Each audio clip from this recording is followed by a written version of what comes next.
रात वेडिटा से बात हुई। उसने मुझे बताया कि आप लोग वीडियो देखकर जाते हो और वीडियो को लाइक और चैनल को सब्सक्राइब नहीं करते। ये अच्छी बात नहीं है, आपको सब्सक्राइब करना चाहिए। तो आज के एपिसोड की बात करते हैं। एपिसोड की शुरुआत में हमें दिखाया जाता है वो लोग चारों तरफ से घिरे रहते हैं और उन्हें डीवा बोलती है कि तुम लोग कुंबर की ओरा से हाई स्पीड से आगे नहीं निकल सकते। उसकी एनर्जी बहुत ज़्यादा खतरनाक है, उसकी एनर्जी से बचना बहुत मुश्किल है। हमें दिखाया जाता है वो सब कुंबर की एनर्जी में बंधे हुए होते हैं और डीवा बोलती है कि एक बात बताना चाहती हूँ, असल में जो फू है उसे मैंने बनाया है। और ये सुनकर वो सब बहुत ज़्यादा शौक हो जाते हैं और कहते हैं क्या क्या कहा तुमने, इसका क्या मतलब हुआ।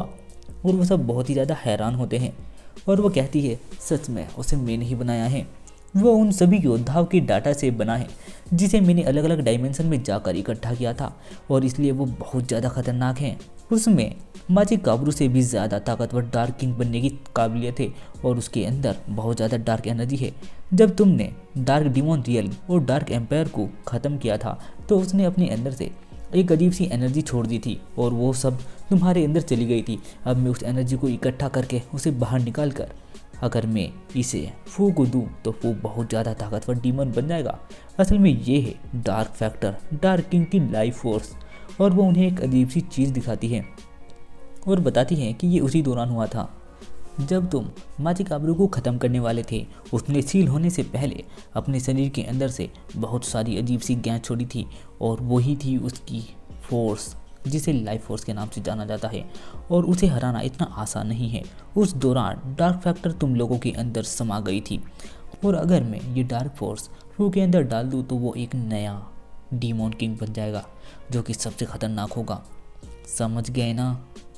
और ये कहकर वो उन सब की शक्ल देखती है, उन सब की शक्ल देखने लायक होती है। जो जेनो गोकू है वो कहता है मैं ऐसा नहीं होने दूंगा और वो घबरा जाती है और तभी जेनो गोकू अपनी एनर्जी बढ़ाता है और अपने शरीर के चारों तरफ बंधी हुई लाइफ फोर्स को तोड़ने की कोशिश करता है। और जो उसके चारों तरफ कुंबर की एनर्जी भरी हुई होती है उसमें बिजलियाँ कड़कने लगती है और जेनो गोकू उसे तोड़ देता है और उससे बाहर आ जाता है, जिसे देखकर डीवा घबरा जाती है। तभी डीवा के सामने एक बंदा आता है और वो आकर गोकू के ऊपर एनर्जी अटैक फेंककर मार देता है। गोकू को वो एनर्जी अटैक लगता है और गोकू पीछे हटता है और बोलता है तुम मीरा हो। और वो बंदा कहता है उफ्स तुम कुछ भूल गए हो। और फिर तभी वो उन्हें दिखाता है कि उसके पास गोटैन और ट्रंक से जो कि बेहोशी की हालत में पड़े हैं। जेनो गोकू कहता है गोहान गोटैन।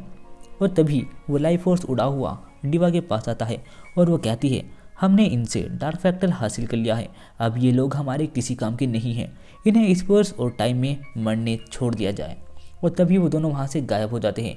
वहाँ पर जेनो गोकू और उसके सारे दोस्त बचते हैं और तभी वो डायमेंशन टूटने लगता है और उसमें तेड़ आ जाती है और जेनो गोकू के पीछे एक बहुत ही बड़ा सा बवंडर सा खुलता है और वो उस डार्क होल के अंदर चले जाते हैं और उस ब्लैक होल में कैद हो जाते हैं। और फिर तभी सीन शिफ्ट होता है हमारे विजिटो की तरफ जो कि फू के ऊपर अटैक करता है और फू उसके अटैक से बचता रहता है और विजिटो उसके पीछे से आकर उसके मुंह पे मुक्का मारकर दूर फेंक देता है।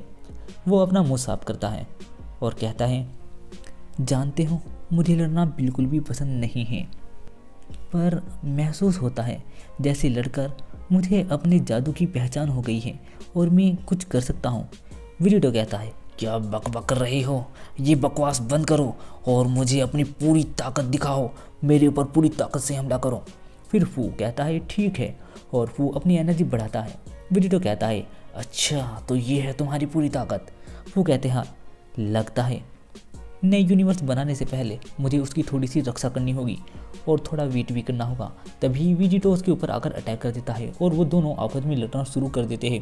फिर तभी फू अपनी तलवार निकालता है और तलवार से विजिटो के ऊपर अटैक करता है और एक XIX अजीब सी चीज़ बनाकर विजिटो के ऊपर फेंक देता है और वो जाकर विजिटो को लगती है और फू बहुत ज़्यादा खुश होता है और अपनी तलवार को अपनी मियान के अंदर डाल लेता है और बहुत ज़्यादा मुस्कुराने लगता है। तभी धुआं हटता है, हमें पता चलता है विजिटो का तो कुछ भी नहीं हुआ और वह बिल्कुल सही सलामत खड़ा है और वो उसकी तरफ देखकर मुस्कुराता है और 2-4 एनर्जी अटैक फेंक कर मारता है और फू की हालत ढीली कर देता है और फिर उड़ा हुआ जाता है और फू के सिर पर लात मार देता है जिससे फू का मगजा सा हिल जाता है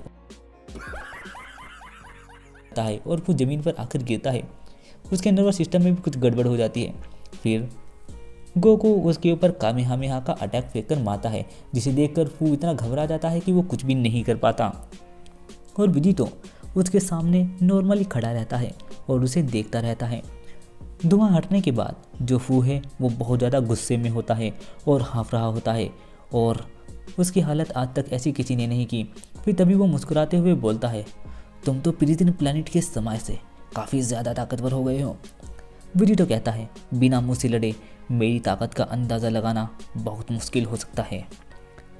फिर फू उसे जवाब देता है, मैंने कहा ना, मुझे लड़ाई बिल्कुल भी पसंद नहीं है। फिर तभी विजितो के ऊपर एक बहुत ज़्यादा चमक उठती है और वो देखता है जो यूनिवर्स ट्री है वो बहुत ज़्यादा चमक रहा है, जिसे देखकर फू कहता है, वक्त आ गया है, अब नए यूनिवर्स का जन्म होने वाला है। यह वेल यूनिवर्स ट्री, मुझे मेरा यूनिवर्स दो, मुझे मेरा नया यूनिवर्स दो। और वो ये कहकर बहुत ज़्यादा खुश होने लगता है। और फिर तभी यूनिवर्स ट्री पे फल आने लगते हैं जो कि बहुत ही अलग अलग कलर के होते हैं और वो बहुत ज़्यादा चमकने लगता है, जिसे देखकर फू बहुत ज़्यादा खुश होता है और बहुत ज़्यादा हंसने लगता है। और तभी वो पूरा का पूरा ट्री एक पत्थर का बन जाता है और वो ट्री पत्थर का बनते ही फू की सारी हंसी गायब हो जाती है और वो कहता है, नामुमकिन, ये यूनिवर्स ट्री को क्या हुआ, नामुमकिन। और फिर तभी वो अपने सारे डायमेंशन में देखता है कि जहाँ जहाँ मैंने इसकी जड़ पहुँचाई थी वहाँ क्या है, और वो सारे प्लैनेट फिर से ठीक हो जाते हैं और उसकी एनर्जी वापस आ जाती है, जिसे देखकर विजिटो भी थोड़ा शौक होता है। वो कहता है, आखिर ये हुआ कैसे, ये क्या हो रहा है। और तभी वो चारों तरफ देखने लगता है और हमें प्लैनेट अर्थ दिखाया जाता है, जिसका एक हिस्सा बहुत ज़्यादा चमक रहा है। और फिर जैसे ही उस हिस्से के पास हम जाते हैं तो पता चलता है वहाँ पर लॉर्ड बीरूस और उनके भाई लॉर्ड चांपा खड़े हैं और उन दोनों की विश भी वहीं पर है। और तभी विश बोलता है, लॉर्ड बीरूस, यूनिवर्स ट्री को जड़ से मिटाने का प्लान पूरा हुआ, आपकी इच्छा पूरी हो चुकी है। और ये सुनकर लॉर्ड बीरूस थोड़ा सा मुस्कुराते हैं। हमें पता चलता है उनके सामने सुपर सैनरोन खड़ा है, जो कि बहुत ही ज़्यादा मुस्कुरा रहा है क्योंकि आज इसने मैक्स वर्स जो किया है। और फिर तभी ये वाला एपिसोड ख़त्म हो जाता है। उम्मीद करता हूँ आपको ये वाला एपिसोड पसंद आया होगा। इसी प्रकार के एपिसोड को देखने के लिए हमारे चैनल को सब्सक्राइब करना ना भूलें। और हाँ यार, टेलीग्राम पर ज्वाइन नहीं हो रहे आप, ये अच्छी बात नहीं है, जाओ टेलीग्राम पर भी ज्वाइन हो। मिलता हूँ नेक्स्ट एपिसोड में, तब तक के लिए बाय बाय।